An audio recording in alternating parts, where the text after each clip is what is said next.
Ilang kilometers ang matatakbo ng blinking empty fuel?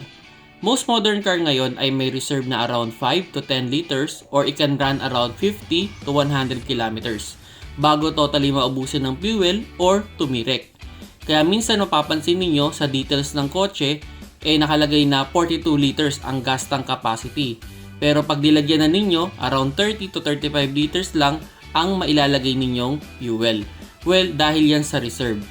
Like sa iyon ko, sa details, 32 liters ang fuel capacity niya. Pero pag nilagyan nyo siya ng fuel, 25 liters lang ang kanyang full tank. Ganon din sa Mirage, 42 liters ang fuel capacity niya sa details, pero around 35 liters lang ang mailalagay na fuel.